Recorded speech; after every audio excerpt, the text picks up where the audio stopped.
आज का हमारा टॉपिक है आयतन, जिसे हम वॉल्यूम भी कहते हैं। तो सबसे पहले हम ये समझेंगे कि आयतन किसे कहते हैं।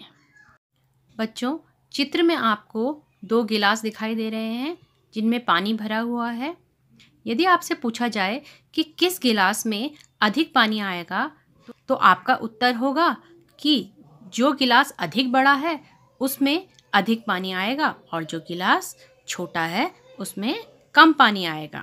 अर्थात जिस गिलास ने अधिक स्थान घेरा है उसमें अधिक पानी आएगा और जिस गिलास ने कम स्थान घेरा है उसमें कम पानी आएगा।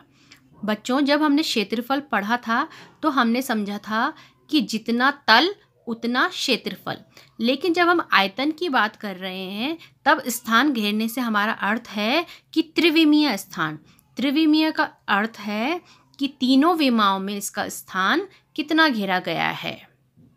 तो आयतन का अर्थ हुआ कि किसी वस्तु द्वारा घेरा गया त्रिविमीय स्थान। बच्चों, हम त्रिविमीय आकृतियों के बारे में पढ़ चुके हैं कि त्रिविमीय आकृतियाँ क्या होती हैं, जिनकी 3 विमाएं होती हैं, अर्थात लंबाई, चौड़ाई और ऊंचाई। तो वस्तु का आयतन उसके द्वारा घेरे गए त्रिविमीय स्थान पर आधारित होता है। इसे और सरल शब्दों में हम समझते हैं कि किसी भी वस्तु का आयतन उसकी लंबाई, चौड़ाई और ऊंचाई के गुणन द्वारा निकाला जाता है। तो हम घनाभ का आयतन किस प्रकार से निकाला जाएगा ये समझते हैं। ये आप पहले भी समझ चुके हैं कि इसकी 3 विमाएं हैं। ये इसकी लंबाई, चौड़ाई और ऊंचाई 3 विमाएं हैं, इसलिए ये एक त्रिविमीय आकृति है। और ये घनाभ है, इसकी लंबाई, चौड़ाई और ऊंचाई तीनों बराबर नहीं हैं। घनाभ का आयतन यदि हमें निकालना हो तो हम लंबाई, चौड़ाई और ऊंचाई तीनों को गुणा करके इसका आयतन निकाल सकते हैं। ठीक है, इसको एक उदाहरण से और अच्छे से समझते हैं। मान लिया जाए एक घनाभ की लंबाई है 7 सेंटीमीटर, चौड़ाई है 4 सेंटीमीटर और ऊंचाई है 5 सेंटीमीटर। यदि हमें इसका आयतन निकालना है तो हम क्या करेंगे, लंबाई गुणा चौड़ाई गुणा ऊंचाई, इन तीनों को गुणा कर देंगे। तो हमने इन तीनों को गुणा कर दिया तो ये हमारे पास आ गया इसका मान 140। आयतन त्रिविमीय आकृतियों का निकाला जाता है। ठीक है, तो इसमें 3 विमाएं होती हैं, तो यहाँ पर इसकी इकाई क्या बन गई, घन। चाहे वो घन सेंटीमीटर हो या घन मीटर हो या घन किलोमीटर हो। ठीक है बच्चों, तो इसका उत्तर आया 140 घन सेंटीमीटर, या हम इसको सेंटीमीटर क्यूब भी कह सकते हैं। अब ये दूसरी आकृति है, ये आप पहचानते होंगे, ये है घन। ठीक है, ये भी एक त्रिविमीय आकृति है, परंतु इसकी तीनों विमाएं, ये लंबाई, चौड़ाई और ऊंचाई तीनों बराबर हैं।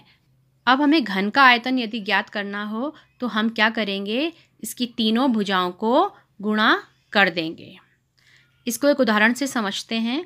मान लिया जाए घन की भुजा 5 सेंटीमीटर है, तो उसका आयतन निकालने के लिए हम क्या कर देंगे, भुजा गुणा भुजा गुणा भुजा। अब हमने इन तीनों को गुणा कर दिया, 5 गुणा 5 गुणा 5, तो ये हमारे पास आ गया 125 सेंटीमीटर क्यूब या 125 घन सेंटीमीटर। ये मैं आपको समझा चुकी हूँ कि आयतन का मात्रक सदैव घन में निकाला जाता है। अब ये घन सेंटीमीटर भी हो सकता है अगर भुजा सेंटीमीटर में दी गई है, तो अगर भुजा मीटर में दी गई है तो ये हो जाएगा घन मीटर, अगर भुजा किलोमीटर में दी गई है तो ये हो जाएगा घन किलोमीटर। ठीक है, और इसे इस प्रकार भी लिख सकते हैं, सेंटीमीटर क्यूब या मीटर क्यूब या किलोमीटर क्यूब। ठीक है बच्चों, तो आज हमने सीखा कि सभी पदार्थ स्थान घेरते हैं। ठीक है, अब यहाँ पर हम आयतन की बात कर रहे हैं तो हम त्रिविमीय स्थान की बात कर रहे हैं, यानी तीनों विमाओं पर आधारित स्थान। इस त्रिविमीय स्थान की मात्रा की माप को ही आयतन कहते हैं। Thank you.